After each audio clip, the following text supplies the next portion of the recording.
तमाम महाराष्ट्रातील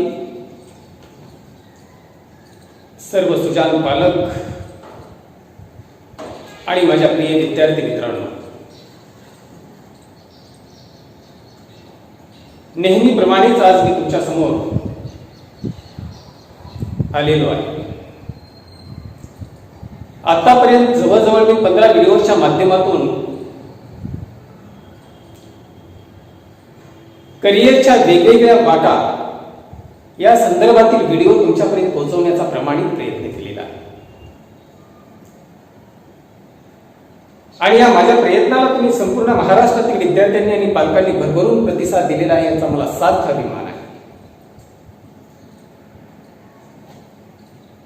आज या व्हिडिओच्या माध्यमातून मी तुमच्यासमोर व्यक्त होत असताना आणि हा व्हिडिओ तुमच्यासमोर पोहोचवत असताना ज्या विद्यार्थ्यांना भविष्यामध्ये एक चांगला इंजिनियर बनण्याची इच्छा आहे किंवा ज्या विद्यार्थ्याला इंजिनिअरिंग क्षेत्रामध्ये आपलं करिअर उज्ज्वल बनवायचं आहे, अशा विद्यार्थ्यांसाठी इंजिनिअरिंग क्षेत्रातील करिअर बद्दलचा हा सविस्तर व्हिडिओ मी तुमच्यासमोर पोहोचवत आहे. आणि म्हणून तुम्ही सर्वांनी या व्हिडिओचा लाभ घ्यायचा आहे.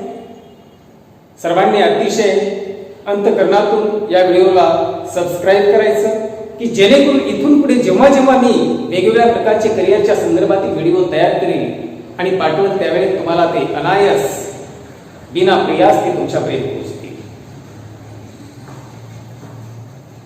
बाळांनो, या क्षेत्रातील करिअरच्या क्षेत्रातील जेवढ्या काही वेगवेगळ्या प्रकारच्या शाखा आहेत, त्या शाखाच्या संदर्भातील जेवढा अनमोल ठेवा माझ्याजवळ आहे, तो सर्व मी तुमच्यापर्यंत पोहोचवण्याचा प्रामाणिक प्रयत्न करतोय. आणि हा प्रामाणिक प्रयत्न करत असताना मी 12 तास 20 तास एक विद्यार्थी म्हणून अभ्यास करतोय. आणि मग त्याच्यानंतर 1 तासासाठी एक मार्गदर्शक म्हणून तुमच्या समोर उभा राहतो. मी काही खूप मोठा मार्गदर्शक नाहीये, परंतु जेव्हा जेव्हा मला वेळ मिळेल आणि नक्कीच मला विद्यार्थ्यांसाठी काहीतरी करायचं आहे अशी तीव्र भावना माझ्या मनामध्ये बनेल, तेव्हा मात्र मी अंतर्मनातून पेटून उठतो आणि प्रामाणिकपणे वेगवेगळ्या विषयांवर विद्यार्थ्यांना लाभदायी ठरतील असे करिअरची व्हिडिओ त्यांच्यापर्यंत पोहोचवण्याचा प्रयत्न करतो. ज्या विद्यार्थ्यांना भविष्यामध्ये इंजिनिअरिंग क्षेत्रामध्ये करिअर करण्याची इच्छा आहे, परंतु त्या क्षेत्राला किती विशेष महत्व आहे, या क्षेत्रातील काही महत्वाचे टप्पे आपल्याला या ठिकाणी आजच्या व्हिडिओच्या माध्यमातून पाहायचे आहे. या क्षेत्रामध्ये जाण्यासाठी 12वी सायन्सचं महत्व काय आहे, नंबर 2 याच्यासाठी आवश्यक असणारी पात्रता काय आहे, नंबर 3 याच्यामध्ये विद्यार्थ्यांना 12वी बोर्ड परीक्षेमध्ये संबंधित ग्रुपला किती मार्क्स मिळवावे लागतात, त्याचं लिमिटेशन, मिनिमम आणि मॅक्झिमम. त्यानंतर आपल्या महाराष्ट्र राज्यामध्ये उपलब्ध असलेले इंजिनिअरिंगचे गव्हर्नमेंट प्रायव्हेट कॉलेजेस, त्याची असणारी इंटेक, परीक्षा झाल्याच्या नंतर होणारी ऍडमिशन प्रक्रिया, ह्या सेंट्रलायझेशन ऍडमिशन प्रोसेसचे असणारे वेगवेगळ्या प्रकारचे टप्पे, त्याचे कॅप राऊंड,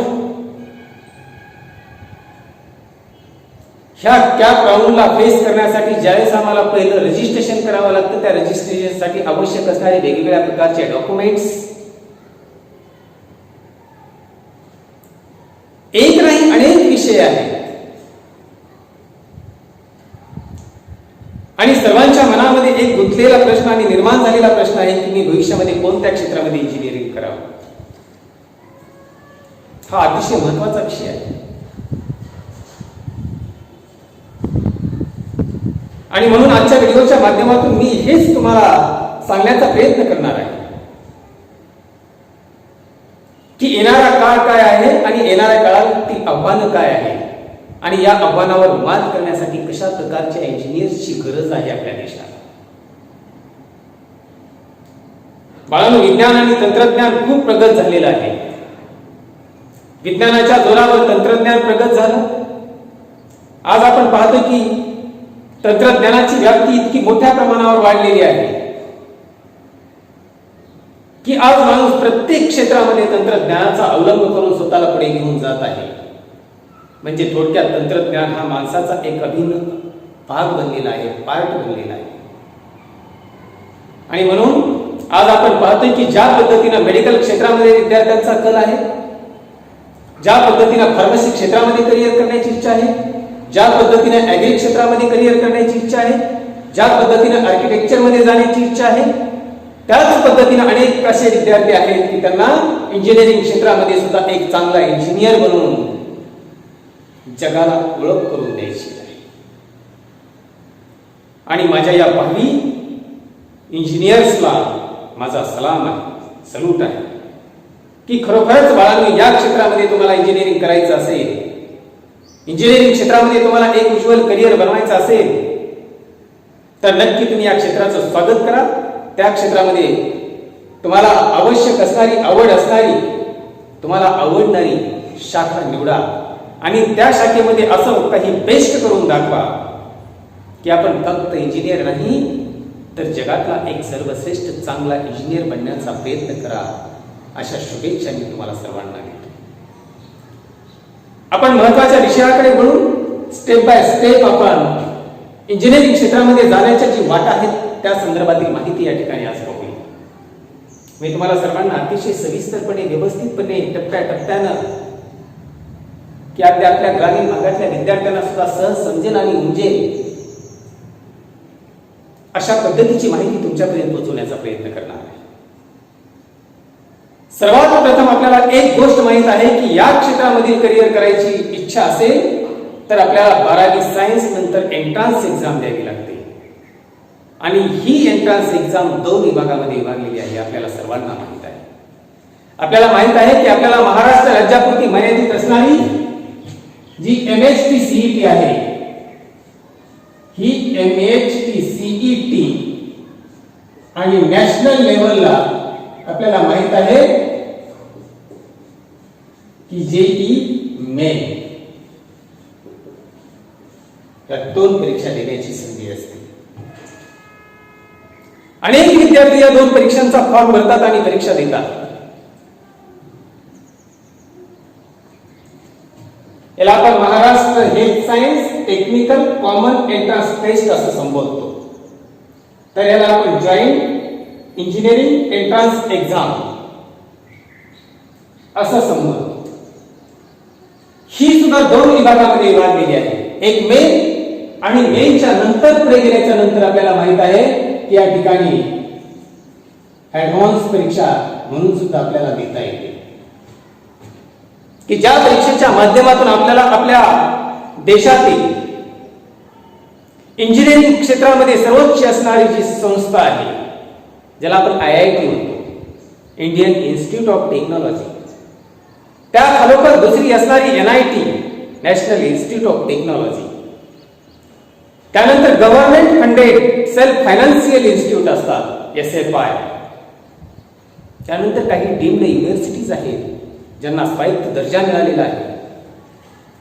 बाळांनो, अशा ठिकाणचे प्रवेश घेण्यासाठी सुद्धा आपल्याला या परीक्षेचा खूप मोठ्या प्रमाणावर फायदा होतो. आणि म्हणून अनेक विद्यार्थी असे आहेत की MHT CET ची तयारी तर करतात, परंतु त्याचबरोबर JEE मेनची तयारी सुद्धा करतात. कारण जेणेकरून आम्हाला पुढे जाण्याचे चान्सेस असतात आणि जे चान्सेस आहेत हीच ती वेळ असते. ते चान्सेस सुद्धा घेण्याचा आपण प्रामाणिक प्रयत्न केला पाहिजे. आणि मी तर असं नेहमी म्हणत असतो की जे विद्यार्थी खरोखर कष्टाळू आहे, जे विद्यार्थी जिद्दी आहे, ज्या विद्यार्थ्यांचा संकल्प मोठा आहे, ज्या विद्यार्थ्यांचा दृढ संकल्प आहे, असे विद्यार्थी तिथपर्यंत सुद्धा पोहोचू शकतात. का पोहोचू शकत नाही?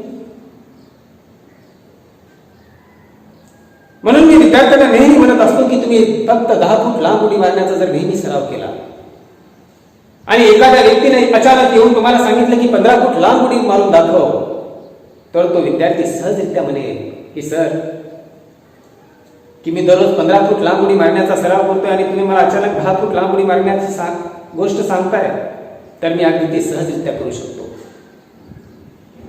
म्हणून आपण नेहमी विचार करत असताना 15 फूट लांब उडी मारण्याचाच विचार केला पाहिजे, म्हणजे 10 फूट लांब उडी मारणं आपल्याला कधीही अवघड वाटणार नाही. हे सर्वांनी तुम्ही लक्षात ठेवलं पाहिजे. बाळांनो, भविष्यामध्ये एक गोष्ट लक्षात ठेवा, जे विद्यार्थी आत्मविश्वासाने भरलेले असतात, ज्यांच्यामध्ये आत्मविश्वास अगदी खूप मोठ्या प्रमाणावर भरभरून असतो, असे विद्यार्थी कोणत्याही क्षेत्रामध्ये यश प्राप्त केल्याशिवाय ते शांत बसत नाही. कारण त्यांच्या मनामध्ये ते यश संपादन करण्याचं उत्पादन तयार झालेलं असतं, तशा प्रकारचं तुफान तयार झालेलं असतं.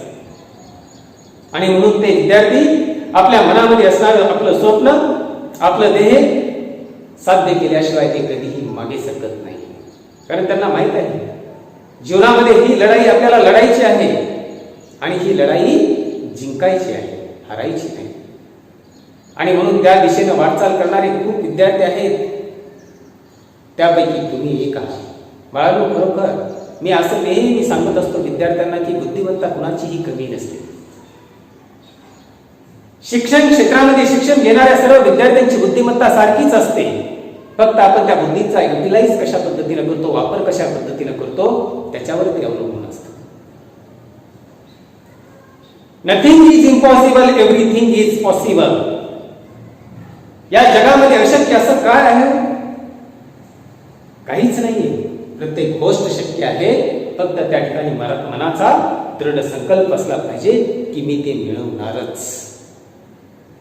कोशिश करने वालों की कधी हार नाही. जे विद्यार्थी जीवनामध्ये प्रयत्न करतात, जे विद्यार्थी जीवनामध्ये कष्ट करतात, त्यांच्यामध्ये अपयश कधीही येत नाही. आणि म्हणून ही गोष्ट आपल्याला या ठिकाणी लक्षात ठेवायची की ज्या विद्यार्थ्यांनी या वर्षीचा प्रवेश घेण्यासाठी एमएससी, सीईटी आणि जेईई मेन्सचा फॉर्म भरलेला आहे, त्या विद्यार्थ्यांनी याच्यातले काही महत्वाचे टप्पे समजून घेतले पाहिजे. कारण आज आपल्याला माहित आहे की विद्यार्थ्यांच्या मनामध्ये कन्फ्युजन असं आहे की इंजिनिअरिंगचं वारं खूप कमी झालेलं आहे. इंजिनिअरिंगकडे जाणाऱ्या विद्यार्थ्यांचा कल खूप कमी झालेला आहे. इंजिनिअरिंगच्या जागा प्रत्येक वर्षी वॅकंट राहत आहे. अशा अनेक प्रश्नांनी आपले महाराष्ट्रातील विद्यार्थी ग्रासले गेलेले आहेत. आणि याचं सर्वात महत्वाचं कारण असं आहे की हा चर्चेचा भाग असतो, चर्चेचा पार्ट असतो. पण एक लक्षात ठेवा, ज्याच्याकडे कौशल्य आहे, ज्याच्याकडे काहीतरी बेस्ट करून दाखवण्याची जिद्द आहे, ज्याच्यामध्ये टॉप एखादं इंजिनिअरिंग कॉलेज मिळवण्याचा संकल्प आहे, बाळांनो, ते विद्यार्थी कधीही मागे राहू शकत नाही. मग ते क्षेत्र कोणतंही असू द्या. मी असं म्हणेन की ते रिव्हर्स झालेलं क्षेत्र असू द्या किंवा प्लस झालेलं क्षेत्र असू द्या, क्षेत्र कोणतंही असू, त्याच्यामध्ये काहीतरी बेस्ट करून दाखवण्याची ताकद जर आपल्यामध्ये असेल तर नक्की 100% त्या ठिकाणी आपण काहीतरी इतरांपेक्षा वेगळं करून दाखवू शकतो. आणि त्या विद्यार्थ्याला जगाच्या पाठीवर कुठेच तोड राहत नाही. त्या जगाच्या पाठीवर त्या विद्यार्थ्याला कधीही त्याच्यावर बेकारीमध्ये बसून राहण्याची वेळ येत नाही.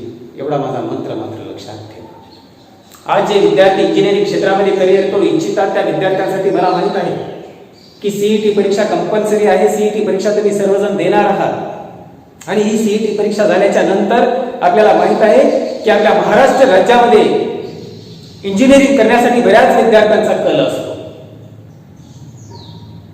कारण आपल्या महाराष्ट्र राज्यामधले इंजिनिअरिंग कॉलेज हे वेगवेगळ्या टप्प्यामध्ये विभागले गेलेले आहेत. त्याचा सुद्धा आराखडा मी तुमच्यासमोर मांडतोय की आज आपल्याकडे सर्वात प्रथम आणि पहिली स्टेप आपल्याला कोणती पूर्ण करायची? नंबर 1 पहिली स्टेप आहे की आपण 12वी सायन्स मध्ये 12th सायन्सच्या माध्यमातून पुढे जात असलेले विद्यार्थी पाहिजे. नंबर 1 हे मी पूर्ण केलेलं आहे. नंबर 2 दुसरा विषय माझा या ठिकाणी कोणता आहे की एलिजिबिलिटी, पात्रता. काय पात्रता असली पाहिजे? तर त्या विद्यार्थ्याचा 12वी मध्ये PCM हा ग्रुप असला पाहिजे. शासनाने या ठिकाणी आणखी एक फायदा करून दिलेला आहे. जर समजा एखाद्या विद्यार्थ्याचा पीसीएम ग्रुप आहे तर या ठिकाणी केमिस्ट्रीच्या ऐवजी ऑल मध्ये त्यांनी बायोटेक्नॉलॉजी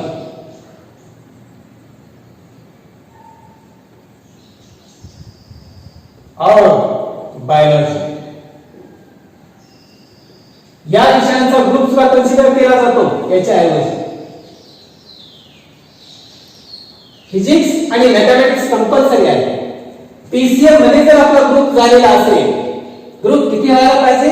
जर समजा विद्यार्थी ओपन कॅटेगरीचा असेल तर या विद्यार्थ्याला पीसीएम ग्रुपला 50% मार्क्स मिळाले पाहिजे. जर विद्यार्थी कॅटेगरीचा असेल तर या विद्यार्थ्याला 45% मार्कांची गरज आहे, एवढे मार्क्स मिळाले पाहिजे. मग कॅटेगरीमध्ये आपल्याला माहित आहे अगदी SC, ST, OBC, SBC, DT, NT1, NT2, NT3 आणि SCBC ऑल कॅटेगरी झाल्या. या विद्यार्थ्यांना किती मार्क्स मिळाले पाहिजे? 300 पैकी 135 मार्क्स मिळाले पाहिजे. आणि ओपन कॅटेगरी वाल्या विद्यार्थ्याला 300 पैकी किती मार्क्स मिळाले पाहिजे? 150 मार्क्स मिळाले पाहिजे, म्हणजे 50% मार्क्स. मग कधी कधी काय होतं की या ठिकाणी आम्हाला फिजिक्स, केमिस्ट्री आणि मॅथला ग्रुपला कमी मार्क्स मिळतात. जर समजा केमिस्ट्री हा विषय डिलीट मारून या ठिकाणी तुमचा बायोटेक्नॉलॉजी सब्जेक्ट असेल आणि त्याचे जर मार्क तुम्ही याच्यामध्ये ऍड केले आणि तुमचा ग्रुप झाला तर भले. त्याच्याऐवजी बायोटेक्नॉलॉजी नसेल आणि बायोलॉजी तुमचा असेल, बायोलॉजी तुम्ही त्याच्यामध्ये ऍड केलं आणि तुमचा ग्रुप केला आणि तो झाला तर भले तुम्ही पात्र झाला. म्हणजे नंबर 2 ही गोष्ट मी पूर्ण केली, ही गोष्ट मी पूर्ण केली. या दोन गोष्टी पूर्ण केल्याच्या नंतर आपल्याला माहित आहे की 3 नंबरला या ठिकाणी आपण सीईटीची एक्झाम देतो आणि सीईटीचा रिझल्ट येतो. हा रिझल्ट हातामध्ये आला. हातामध्ये रिझल्ट आल्याच्या नंतर पर्सेंटाइल सिस्टीम मध्ये मागच्या वर्षीपासून रिझल्ट देत आहेत. प्रत्येक विद्यार्थ्याला आपापल्या बौद्धिक क्षमतेनुसार तेवढे पर्सेंटाइल मिळालेले आहेत. ते पर्सेंटाइलचं स्कोर कार्ड आम्ही हातामध्ये घेतलं आणि स्कोर कार्ड हातामध्ये घेतल्याच्या नंतर लागलीच आम्हाला बेद लागतात की आता पुढे काय. बाळांनो, 12वी बोर्डाचा रिझल्ट आणि सीईटीचा रिझल्ट त्याच्यामध्ये साधारणपणे 7 ते 8 दिवसाचा कालावधी असतो. हा गॅप संपला की direct DT, director of technical education Mumbai यांच्या मार्फत काय केलं जातं? एक जाहीर पत्रक काढलं जातं आणि या जाहीर पत्रकाच्या माध्यमातून पुढील ऍडमिशन प्रोसेससाठी विद्यार्थ्यांना इन्व्हाइट केलं जातं.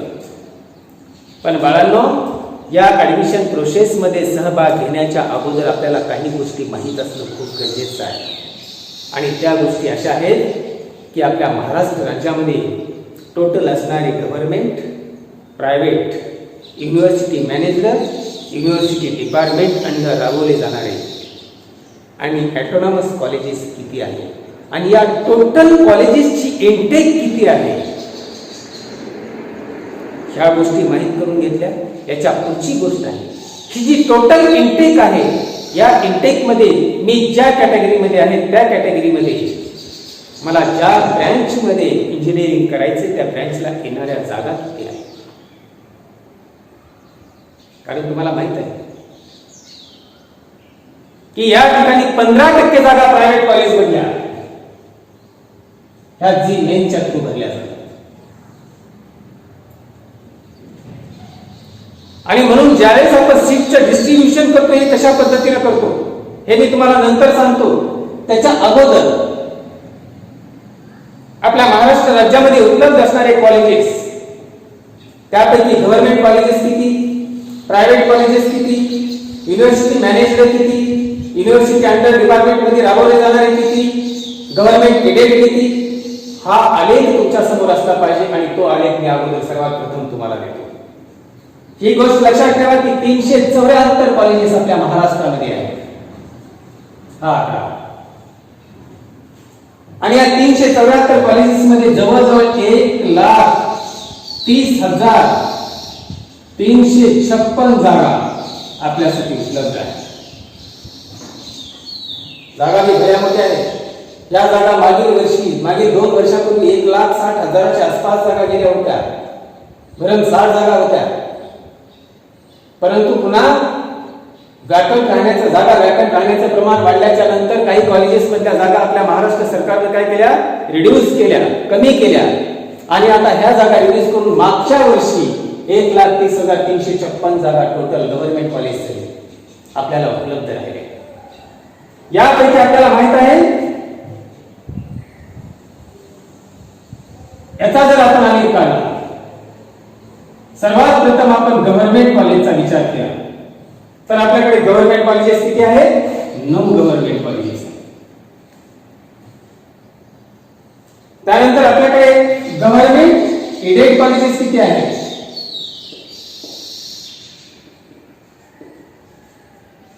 हे 4 कॉलेजेस आहेत. आता या गव्हर्नमेंट मधले काही कॉलेजेस, 4 कॉलेजेस असे आहेत की त्यांना ऑटोनॉमसचा दर्जा मिळालेला आहे. म्हणून ज्यावेळेस आपण ऑटोनॉमस कॉलेजेस म्हणून आपण स्वतंत्र स्वरूपामध्ये या ठिकाणी लिहितो त्यावेळेस या ठिकाणी त्याची टोटल संख्या आहे 8 ऑटोनॉमस कॉलेजेस आहेत. युनिव्हर्सिटी डिपार्टमेंट ज्या युनिव्हर्सिटीज आहे, आपल्याला माहित आहे की टोटल युनिव्हर्सिटी 12 आहेत. 12 युनिव्हर्सिटी कशा? टोटल 10 आहेत, पण 2 मी त्याच्यामध्ये का ऍड केल्या तर त्या स्वतंत्र टेक्निकल युनिव्हर्सिटीज आहेत. त्या टेक्निकल युनिव्हर्सिटी सुद्धा मी तुम्हाला सांगतो. मग या ठिकाणी ऑटोनॉमस कॉलेजेस युनिव्हर्सिटीच्या डिपार्टमेंट मध्ये राबवले जाणारे, युनिव्हर्सिटी डिपार्टमेंट याच्यामध्ये राबवले जाणारे 5 कॉलेजेस. इथे ही टेक्निकल कोर्सेस, डिग्री कोर्सेस राबवले जातात. त्यानंतर युनिव्हर्सिटी किंवा युनिव्हर्सिटी टेक्निकल युनिव्हर्सिटी या 2 आहेत, जसं बाटू आणि Usha Mittal institute of technology, SIDT women's university Mumbai ज्याला आपण म्हणतो, आणि doctor Babasaheb Ambedkar technical university Raigad जिल्हा लोणारे, हे 2 आहेत. हे 2 टेक्निकल युनिव्हर्सिटी.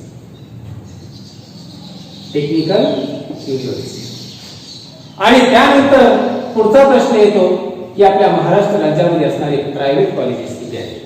तर याची टोटल बेरीज करा आणि प्रायव्हेट कॉलेजेस मायनस करा. या ठिकाणी जवळजवळ 354 आपल्याकडे प्रायव्हेट कॉलेजेस आहेत. हे प्रायव्हेट कॉलेजेस, हा टोटल आकडा तुमच्या समोर आला. याच्यानुसार तुम्ही कॅल्क्युलेशन करा. टोटल इंटेक आहे 1,30,556 आणि एवढ्या जागांसाठी आपल्याकडे टोटल वेगवेगळ्या कॉलेजेस मध्ये जी ब्रँच उपलब्ध आहे, ह्या ब्रँच आहे 70 ब्रँच उपलब्ध आहेत. 70 की जसं मी तुम्हाला सांगतो 70 ब्रँच कोणते आहेत. जसं आपल्या सर्वांना माहित आहे, आपण एकदा जर शिकवेल चालू केली की आपल्याला मेकॅनिकल माहित आहे, electrical, electronics, computer, IT, automobile, production engineering, oil and paint technology, chemical engineering, petrochemical engineering, paper and pulp technology, metallurgy सारखी ब्रँच आहे, एन्व्हायरमेंटल सायन्स आहे, बायोटेक्नॉलॉजी आहे, बायोमेडिकल इंजिनिअरिंग आहे. अहो, अशा वेगवेगळ्या प्रकारच्या 70 ब्रँच आहेत. आणि या 70 ब्रँच पैकी आपल्याला एक ब्रँच निवडायची आणि त्या ब्रँच मध्ये आपल्याला काय करायचंय, प्रवेश मिळवायचा. ह्या 70 ब्रँच आहे, याच्यामध्ये एका ब्रँचला आपल्याला माहित आहे की 60 जागा असतात. मग आपल्याला हे सुद्धा माहित असलं पाहिजे की या 60 जागांचं विवरण कसं असतं सर, कारण ह्या 60 जागा अतिशय महत्वाच्या आहेत. 60 जागांचं डिस्ट्रीब्युशन कसं असतं. कधी कधी विद्यार्थ्यांना असं वाटतं की 1,30,000 जागा आहेत म्हणजे मी ज्यावेळेस ऑप्शन देईल त्यावेळेस ऑप्शन दिला की मला 100% माझा नंबर लागतो म्हणजे लागतोच. बाळांनो, महाराष्ट्र राज्यामध्ये सुद्धा असे काही कॉलेजेस आहेत की त्याला top 10 colleges, top 20 colleges, top 30 colleges. कारण एखाद्या कॉलेजमध्ये प्रवेश घेत असताना आपल्याला काही महत्वाच्या गोष्टींचा विचार करावा लागतो. उघड डोळे झाकपणे माझा मित्र एखाद्या कॉलेजमध्ये चाललाय आणि एखादी ब्रँच त्याने निवडली आणि मी त्याचा खूप सख्खा मित्र आहे, जवळचा मित्र आहे म्हणून मी त्याच्याबरोबर गेलो आणि त्याने जी ब्रँच टाकलेली आहे तीच ब्रँच मी ऑप्शन फॉर्ममध्ये टाकली आणि माझा नंबर तिथे लागला की काही काळानंतर, काही कालावधीनंतर त्या विद्यार्थ्याला पश्चाताप करण्याची वेळ येते. ही वेळ आपल्यावर येता कामा नये. तुम्ही काय बघितलं पाहिजे?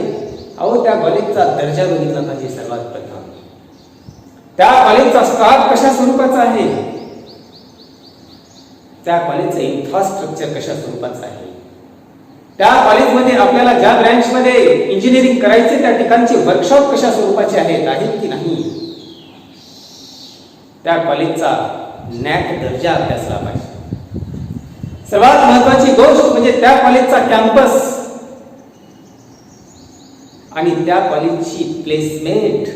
आतापर्यंत प्रत्येक वर्षी येऊन किती कंपन्या त्या कॉलेजला अप्रोच झाल्या आणि कंपन्यांनी 4th इयरला गेलेल्या किती विद्यार्थ्यांना उचलून घेऊन गेले, किती विद्यार्थ्यांना जॉब दिला, हा महत्वाचा विषय आहे. बाळांनो, मी ज्या पद्धतीने लातूरला आपली मेन ब्रँच आहे, याच पद्धतीने आम्ही आमचा सेकंड क्रॅश कोर्स आपल्या विद्यानिकेतन लातूर पॅटर्नचा माळेगाव इंजिनिअरिंग कॉलेज बारामतीला घेतो. मागच्या वर्षी या कॉलेजमध्ये बाळांनो जवळजवळ 300 विद्यार्थ्यांची प्लेसमेंट झाली. 300 विद्यार्थ्यांची. 6 महिने हा प्रोग्राम चालू होता. आम्ही आमच्या डोळ्यानं पाहत होतो की कित्येक विद्यार्थी यायचे आणि त्या प्लेसमेंटमध्ये सहभागी व्हायचे.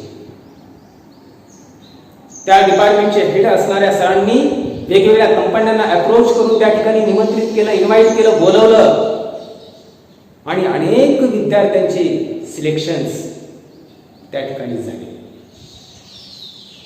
एवढी शुअरिटी, एवढी गॅरंटी जर एखाद्या ठिकाणी आम्हाला मिळत असेल तर मी असं म्हणतो की आज इंजिनिअरिंगवर वाईट दिवस नाहीये.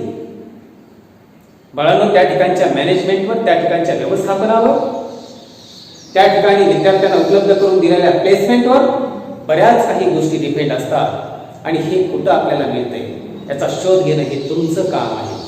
आम्ही एखाद्या कॉलेजची या ठिकाणी जाहिरात करणं किंवा एखाद्या कॉलेजमध्ये प्रवेश घ्या म्हणणं हे चुकीचं आहे.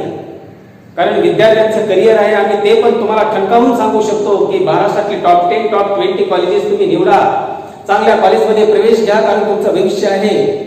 जे बेकारीमध्ये आहेत त्या बेकारीमध्ये सामील होण्याची वेळ तुमच्यावर येऊ नये, कारण तुम्ही ग्रामीण भागातील गरिबांचे, कष्टकऱ्यांचे, शेतकऱ्यांचे, मजुरांचे मुलं आहात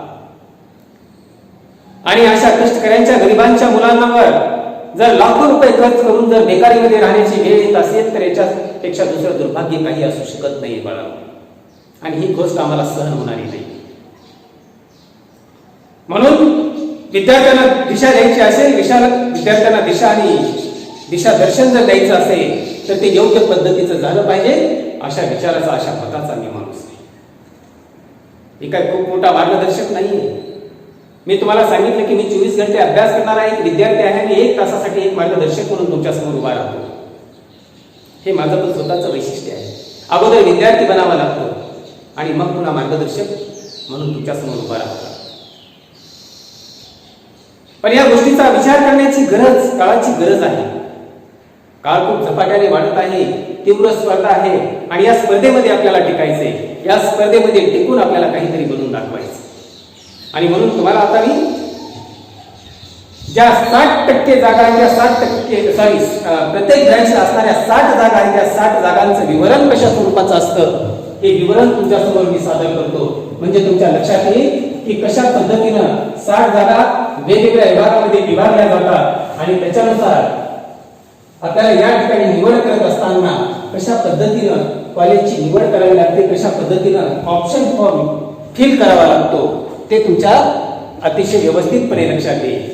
की ह्या जागांचं विवरण करत असताना समजा एखाद्या कॉलेजमध्ये आपण असं म्हणूया की ही मेकॅनिकल ब्रँच आहे आणि या मेकॅनिकल ब्रँचला या एक्स कॉलेजमध्ये 60 जागा आहेत.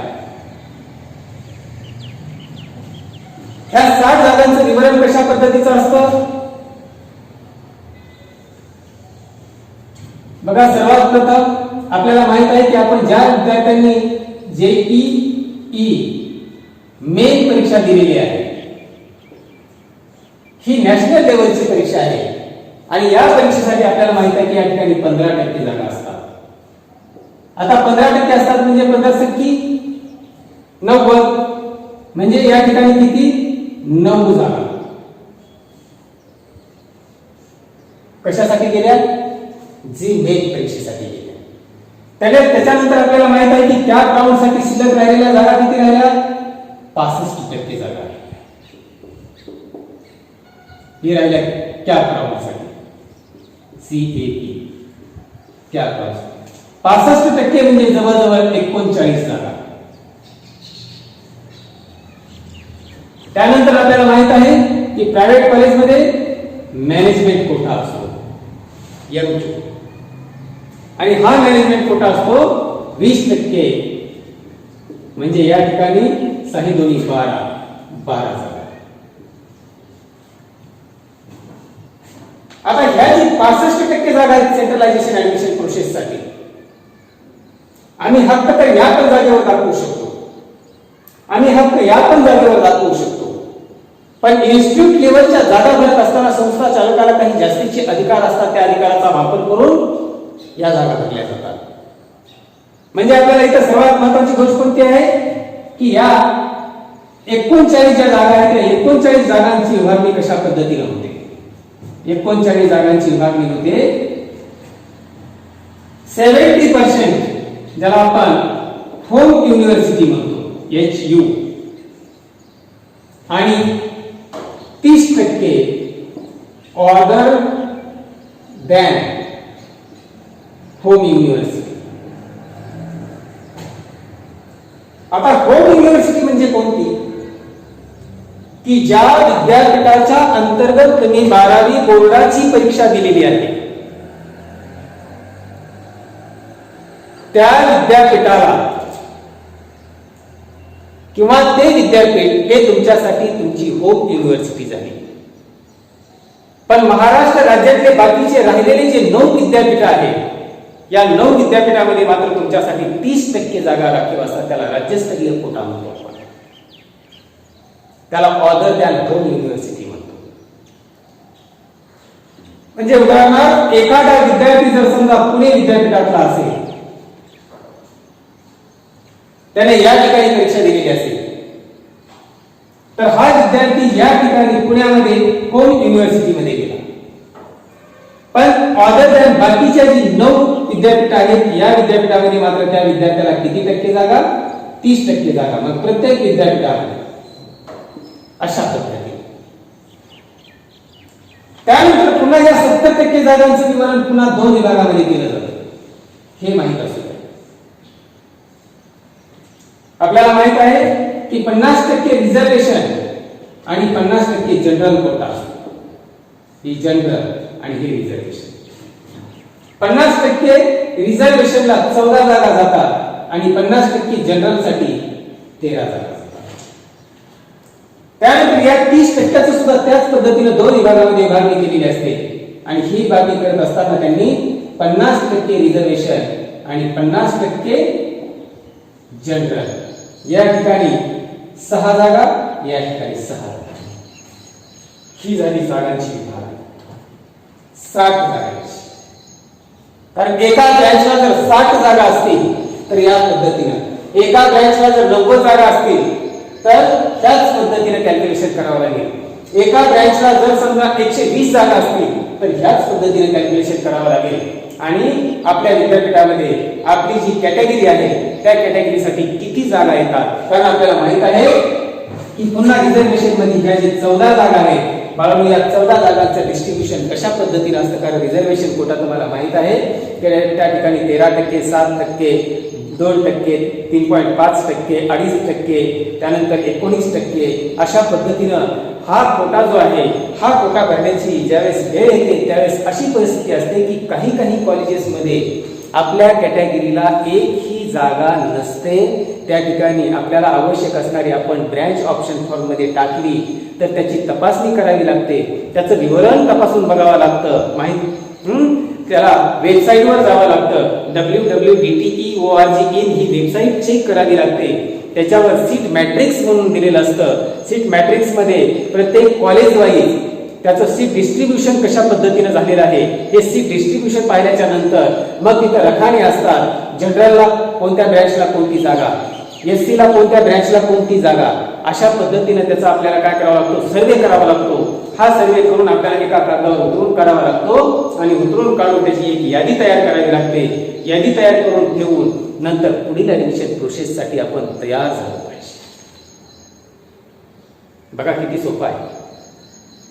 एवढ्या सगळ्या गोष्टी करत असताना आपल्याला किती काळजी घ्यावी लागते आणि ही सगळी काळजी घेत असताना हे सगळे विवरण पाहिल्याच्या नंतर पुढची प्रोसेस सुरू होते. आणि ही पुढची प्रोसेस असते ज्याला आपण काय म्हणतो, ऍडमिशन प्रोसेस. आता ही ऍडमिशन प्रोसेस ज्यावेळेस प्रत्यक्ष सुरू होते, बाळांनो लक्षात ठेवा, ऍडमिशन प्रोसेस अतिशय महत्त्वाची आहे. ज्याला आपण सेंट्रलायझेशन ऍडमिशन प्रोसेस, कारण इंजिनिअरिंगचे सर्व ऍडमिशन हे सेंट्रलायझेशन ऍडमिशन प्रोसेस पद्धतीने केली जातात. सेंट्रलायझेशन ऍडमिशन प्रोसेस पद्धतीने ज्याला आपण कॅप राऊंड म्हणतो, CAP, centralization admission process, CAP round. याचे महत्त्वाचे टप्पे आहेत. या ऍडमिशन प्रोसेस मधले महत्त्वाचे टप्पे तुम्हाला मी सांगतो या ठिकाणी.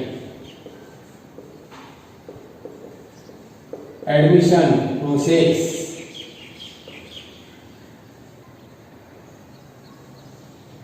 सर्वात प्रथम आपल्याला काय करावं लागतं, नंबर 1 ला पहिली गोष्ट ऍडमिशन प्रोसेस मध्ये आपण सगळ्या गोष्टी पाहिल्या.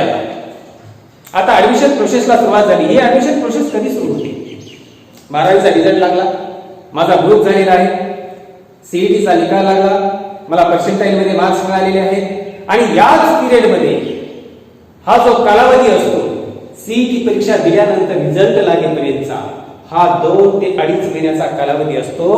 माझ्या तमाम महाराष्ट्रातील संपूर्ण पालकांना मी आव्हान करतो की सुजाण पालकांनो, तुम्ही एक गोष्ट लक्षात ठेवा की आपल्या पाल्याला जर व्यवस्थितपणे ऍडमिशन प्रोसेस मध्ये सहभागी करून उद्या त्याला प्रवेश मिळवून द्यायचा असेल तर त्याच्या ऍडमिशन प्रवेश प्रक्रियेसाठी आवश्यक असणारी सर्व कागदपत्र ही तुम्ही उन्हाळ्यामध्येच काढून ठेवली पाहिजे. हे तुमचं कर्तव्य आहे. उन्हाळ्यामध्ये तुम्ही सर्व कागदपत्र काढून ठेवली पाहिजे. आणि ही लागणारी कागदपत्र कोणती आहे आपल्याला माहित आहे. सर्वात प्रथम नॅशनॅलिटी सर्टिफिकेट असतं, राष्ट्रीयत्वाचा दाखला. नंबर 2 ला डोमेसाईल सर्टिफिकेट, ज्याला आपण आदिवासी सर्टिफिकेट आदिवास सर्टिफिकेट असं म्हणतो. त्यानंतर नंबर 3 ला आपल्याला 10वीचं मार्कशीट महत्वाचं असतं. ते 10वीचं मार्कशीट आपण जमा करून ठेवायचं. त्यानंतर आपण 12वी बोर्डाची एक्झाम दिलेली असते, 12वी बोर्डाचं मार्कशीट आणि 12वी मध्ये आपण पास झालेलं उत्तीर्ण झालेलं लिव्हिंग सर्टिफिकेट, ज्याला आपण TC म्हणतो, हे लिव्हिंग सर्टिफिकेट, 5 सर्टिफिकेट. जर तुम्ही कास्ट मध्ये असाल तर तुमच्याकडे कास्ट सर्टिफिकेट आणि कास्ट व्हॅलिडिटी म्हणजे जात पडताळणी प्रमाणपत्र असणं गरजेचं आहे. जर तुम्ही OBC, PJ/DT, SBC, NT1, NT2, NT3 या कॅटेगरीमध्ये असाल तर बाळांनो तुम्हाला नॉन क्रिमिलियर उन्नत व प्रगत गटामध्ये न मोडण्याचा दाखला, नॉन क्रिमिलियर सर्टिफिकेट अतिशय महत्वाचा आहे. आणि ते चालू वर्षाचं ऍडमिशन प्रोसेस चालते तिथपर्यंतच्या कालावधीचं ते सर्टिफिकेट तुमच्याकडे असणं गरजेचं आहे. त्याच्यानंतर त्याच्या पुढचा कागद कोणता आहे, जेई मेनची एक्झाम तुम्ही दिलेली असेल तर जेई मेनचं सर्टिफिकेट तुमच्याकडे, स्कोर कार्ड असणं गरजेचं आहे. त्यानंतर तुमचा आधार कार्ड महत्वाचा आहे, ते आधार कार्ड तुमच्याकडे असणं गरजेचं आहे. त्यानंतर तुमच्या फोटोकॉपीज काढून त्याच्यावर बर्थ डेट आणि तुमचं नाव टाकून व्यवस्थितपणे एक 5-25 फोटो काढून तुम्ही ठेवलेले पाहिजे. या सर्व कागदपत्रांची, मूळ कागदपत्रांची एक फाईल आणि त्याची कमीत कमी 3 बंच झेरॉक्स स्वरूपामध्ये तुम्ही तयार करून ठेवले पाहिजे. कारण खरी कसोटी इथंच पणाला लागते. ज्यावेळेस प्रत्यक्ष ऍडमिशन प्रोसेसला सुरुवात होते त्यावेळेस ऍडमिशन प्रोसेस मध्ये सर्वात प्रथम आपल्याला रजिस्ट्रेशन करायचं असतं. आणि हे रजिस्ट्रेशन करण्यासाठी एक तर ऑनलाईन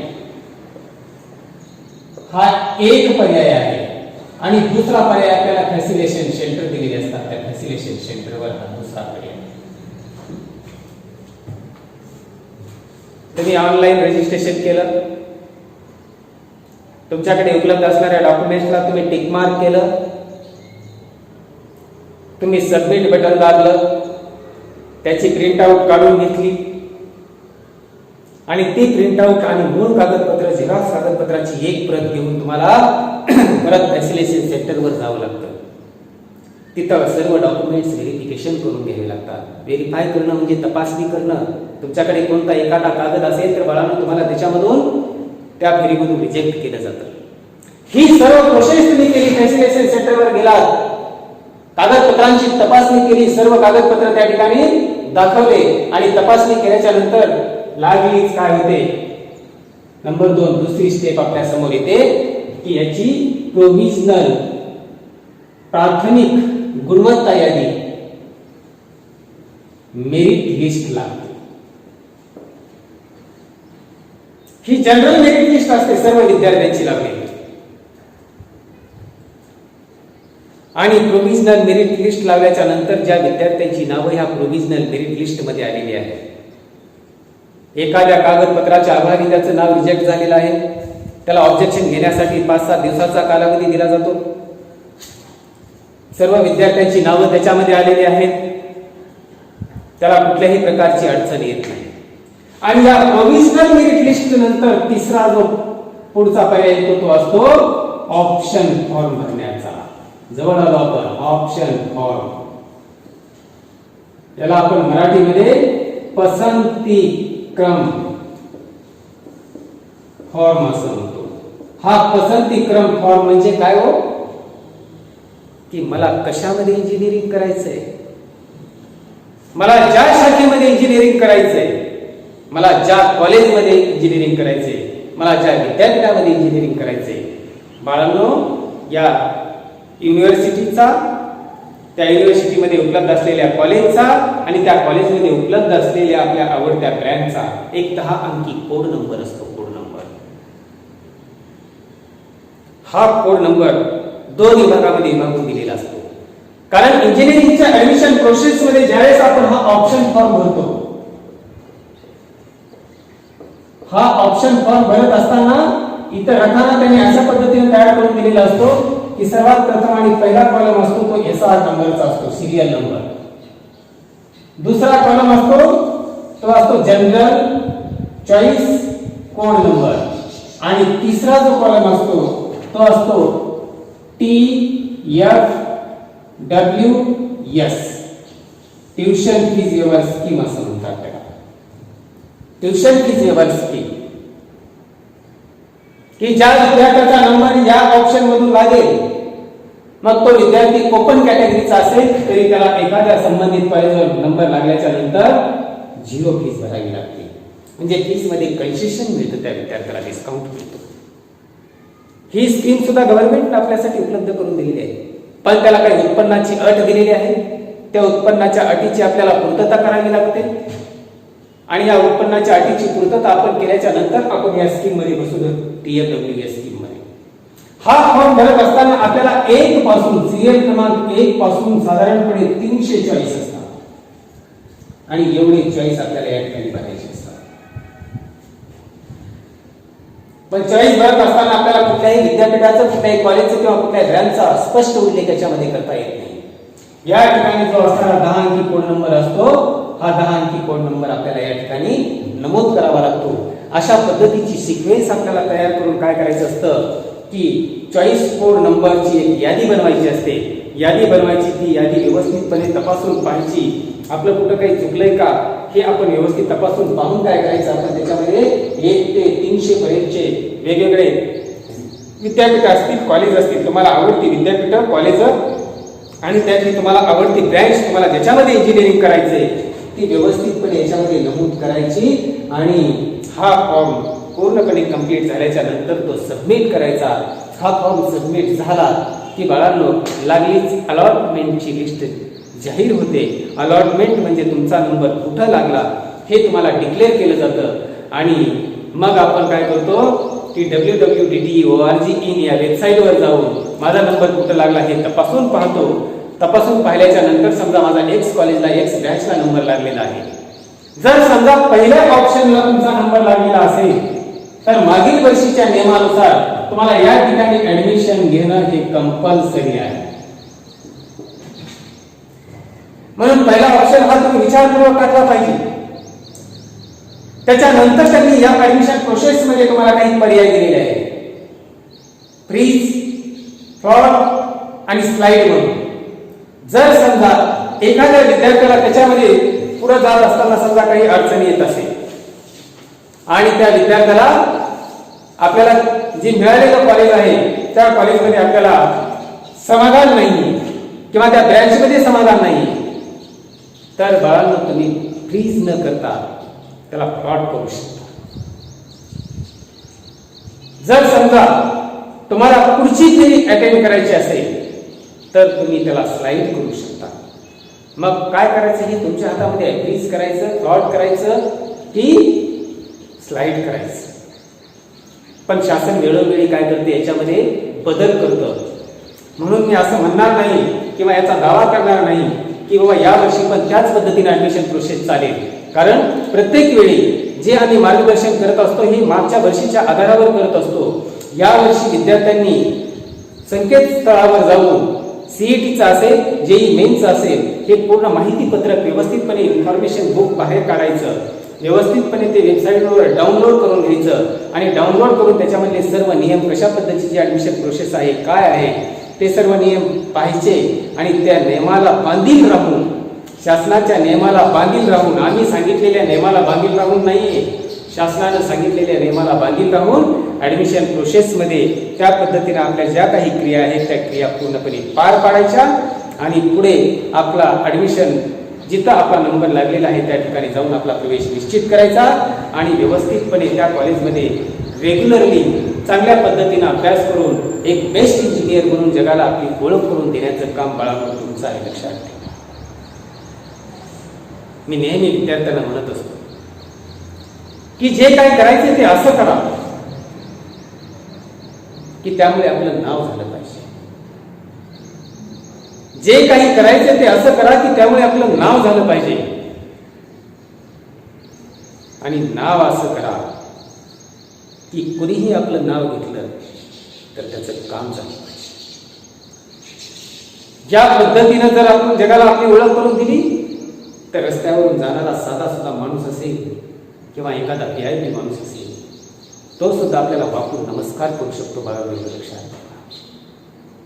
फक्त काहीतरी बनण्याची जिद्द आपल्या मनामध्ये असली पाहिजे आणि त्या जिद्दीच्या बळावर आपण मनामध्ये आपल्या तयार केलेला संकल्प, जो दृढ संकल्प आहे तो पूर्णत्वात नेण्यासाठी आपण अहोरात्र मेहनत घेण्याची तयारी केली पाहिजे. या ठिकाणी आपण आपल्या आईवडिलांच्या कष्टाला, आपल्याला जे आईवडील सहयोग देतात, जे आपल्या शिक्षणावर खर्च करतात, जे आपल्यासाठी अहोरात्र मेहनत करतात, जे आपल्याविषयी स्वप्न पाहतात, त्यांच्या स्वप्नाला साकार करण्याचं काम हे तुमचं आमचं सर्वांचं आहे.